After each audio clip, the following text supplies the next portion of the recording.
Hey guys, welcome to my YouTube channel. This is me, Jones, back with another video. It's 6 a.m. in the morning and I'm out here doing my morning jog. I'm right beside the lake and it's really beautiful out here. There are many people riding bicycles and boats. Really superb. Yeah, today's video is really good. Hope you guys would like it. I've put a lot of hard work in my research and video editing. Do watch it till the end, and yep, there's a lot of information, so stay put. Let's get it on.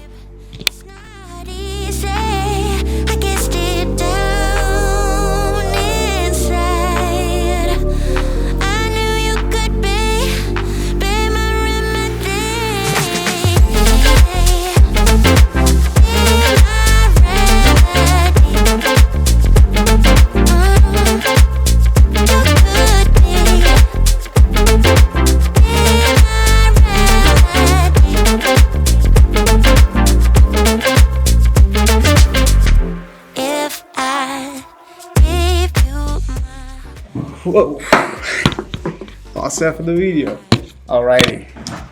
How's everyone doing out there? So, basically, today's topic is really different and distinct. So, stick around till the end so that you can understand each and every terms and definitions that I'll be using for this video.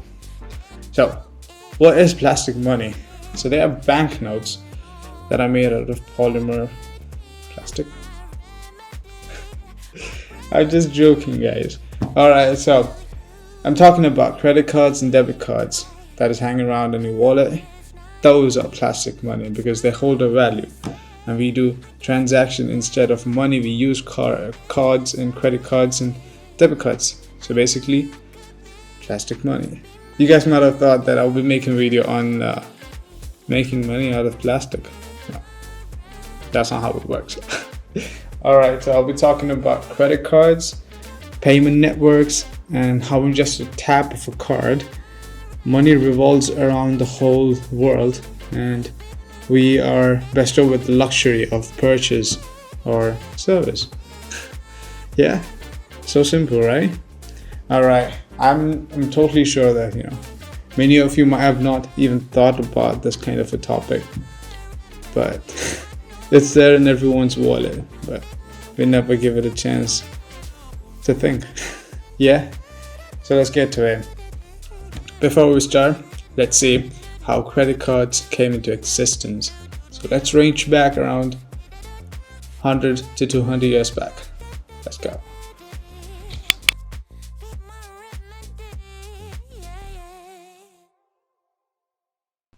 Alright guys, so in the early stage, there was no money, there was no coin, there was no printed money, there was no government to print money. So basically, if I wanted something, be it food or clothing, I would trade it with my donkey, or I would trade it with my cattle, or I would trade it with something that I had. It's a product-like transaction. So that is stage one. Let's go to stage two. Stage two is when gold and silver coins came into play. People started realizing that we have to set a certain amount of value behind all the hard work and mining procedures for gold and silver. So that is how gold and silver had a precious amount of value, and they used it for transaction. And then later on, that is stage two. Let's go to stage three now. Stage three, government came into play. Government posted money. Government printed money. Government told us that this small little rectangle paper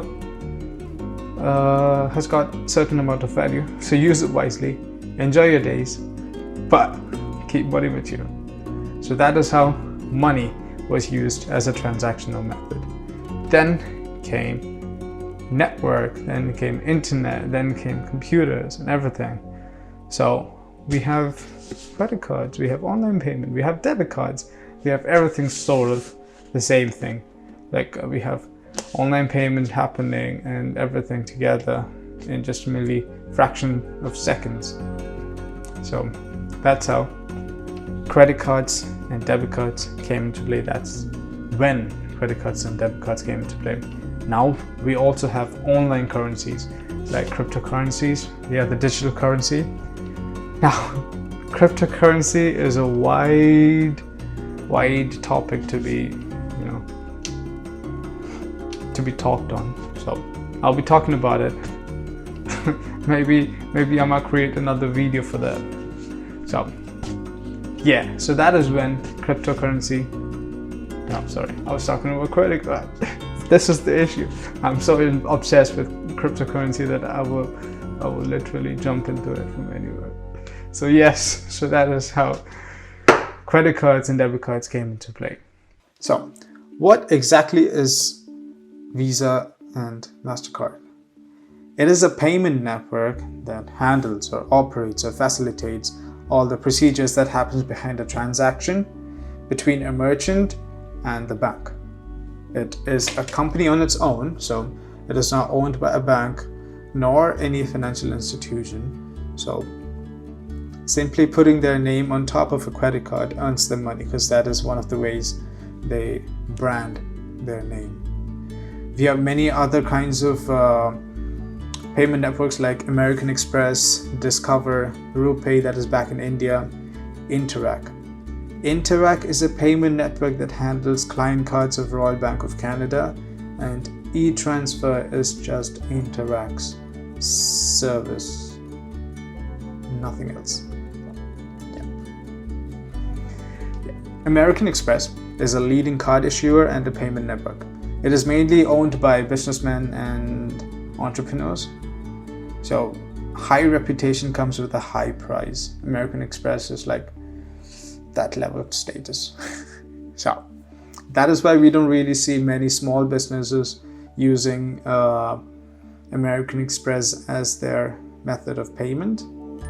Yeah, because there is a high interchange reimbursement fee, IRF, involved in the transaction. That is to be paid by the merchant. That is to be paid by the business. I will be talking about IRF in a deeper sense over the video. I will be talking about Visa generally because it is one of the main payment network, and all the other payment networks follow the same kind of a procedure. Yeah, so stick along. Visa enables transfer of payment information, data, and transaction authorization securely and easily. There are millions of card holders who use Visa payment daily, and there are about 65,000 transactions happening each second, and so by the end of this video, around millions of transactions would have already been processed. Its main job is to ensure the right funds are delivered to the right institution and at the right time. Basically, the customer pays an amount and the merchant receives it. But in order to receive the money, with just a tap of a card in seconds, involves wide variety of processes. Let's take a simple example into consideration.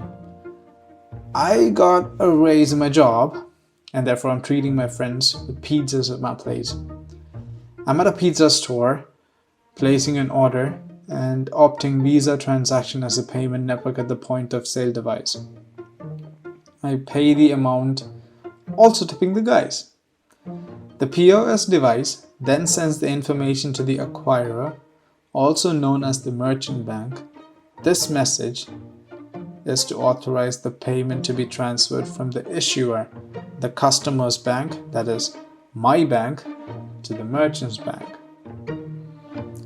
The acquiring bank sends the information to VisaNet that handles the transaction for processing. VisaNet quickly routes the message to the bank that issued me my card. The issuer rapidly checks the request and reviews my account if I have the money in my account to pay for the pizza. Since I have money in my account, my bank shows a thumbs up on the transaction to the VisaNet, which routes it to the acquirer and finally approves the transaction at the pizza store, and I happily go back home enjoying pizza with my friends without even bothering about the whole procedure. This is how a tap of a card issues money within just a fraction of seconds. Whether it's in person, e-commerce, or mobile banking, consumer transaction occurs within 3 different processes. We have only covered one, that is the authorization. Now, let's look into clearing and settlement. Clearing is the process where the sales information from the acquirer is first sent to VisaNet, where fees and charges are to be determined for the services provided and then routed to the issuer. This process is initiated by the merchant along with the sales draft, account number, and transaction amount. This is where the interchange reimbursement fee or IRF comes into play. It pays the cost for the exchange of information between acquirer and issuer. This fee is paid by the acquirer to the issuer for each card transaction as an incentive for handling costs and risks for card fraud or bad debt. This fee is not static, as there are many factors that affect this cost. Like Amex has high IRF, and therefore many companies don't use this payment network, or some stores don't even allow credit card payment, as there are high rates involved because it is a line of debit. Basically, we are borrowing money from bank as a loan, be it even a small amount, and the time of return payment is not confirmed. Hence, the high rates with credit card forces many small businesses to work with debit transactions and cash transactions only. In return, the issuer pays the whole transaction amount from the customer's account to the acquirer and helps the merchant to close the sale even if the card holder hasn't yet paid. The IRF rates varies with businesses, cost of sale, payment network, processing technology, and the location of point of sale. Yes, even the location matters, because determination of local and international charges would also apply according to the location, just as roaming on your mobile network. IRF is not a Visa fee. Visa charges for the data processing between the acquirer and the issuer. After the clearing process, settlement process begins from the issuing bank, that is the customer's bank, by processing the whole amount to the acquirer's bank, that is the merchant's bank. There is a small little twist. The merchant actually doesn't receive 100% of the total transaction amount. The acquirer charges the merchant a discount rate which covers the processing fee of the debit or credit transaction. Let's drive through our first example again. Imagine I paid 100 Canadian dollars for the pizzas and there is an IRF rate of 0.05%. So we are down to 99.50 Canadian dollars. The merchant discount rate is 80 cents, and again we got lowered to $98.70. At the end, during settlement, the acquirer deposits $98.70 to the merchant's account for the sale of the year. That is how it works. So basically, this is how a credit or debit transaction takes place. I know this is a very difficult topic to be talked on or to be understood, but I would really like to appreciate each and every single one of you who stood this long to watch the whole video till the end. So if you guys enjoyed my content, hit the like button so that every other people who would be looking into the same topic would be recommended of my video. Also hit the subscribe button so that you'll be notified of my upcoming videos, and share this to as many people as you can. Thank you so much. Until next time, peace.